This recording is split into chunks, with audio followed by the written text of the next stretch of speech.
বিমানে আপনি যখন উঠবেন, বিমানের পাইলটের চোখ আর আপনার চোখ কিন্তু সমান, কিন্তু পাওয়ার বেশ কম আছে। আপনি দেখবেন কি সামনের সিটের প্যাসেঞ্জারের পিছের দিক, আর পাইলট ইমরান 737 বিমানের পাইলট, তিনি ঢাকা শাহজালাল রহমতুল্লাহ বিমানবন্দর থেকে শুরু করে জিদ্দা বিমানবন্দর পর্যন্ত 6000 কিলোমিটার দেখে ওনার চোখে লেন্স লাগানো। আমাদের চোখে আল্লাহ লেন্স লাগাইছে, এই জিনিসটা আমরা করে বুঝাতে পারতেছি না। কোটি কোটি মাইল স্পিডে বিপদ আসতেছে দুনিয়াটার ভিতরে।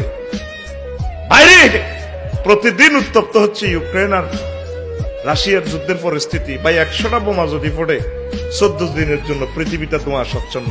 নবীজি বলছে পৃথিবী ধোঁয়া ছেয়ে যাবে। ধোঁয়া যদি ছেয়ে যায়, নিউক্লিয়ার সিস্টেমে বৃষ্টিপাত শুরু হবে 2টা মাসের জন্য।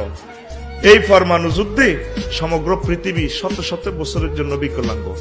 প্রমাণ, জাপানে দুগা মারছে মাত্র, আজকে 85 বছর পর্যন্ত মানুষগুলো বিকলাঙ্গ। জন্ম নেয়, কারো চোখ নেই, হাত নাই, পাও নাই। এইভাবে বিশ্বটা এই পরিস্থিতিতে এসে যাচ্ছে। তুরস্কে ভূমিকম্পের পর দিয়া দিছে ইন্দোনেশিয়া। মানে দেখবেন যে ফেব্রুয়ারিতে একটা বিপদ, মার্চে একটা বিপদ, এপ্রিলে একটা বিপদ। আল্লাহ জাল্লাহ শানু আমাদেরকে আর সুযোগ দেওয়ার সম্ভাবনা নাই। করণীয় শুধু তওবা করে আল্লাহর দিকে চলে আসে।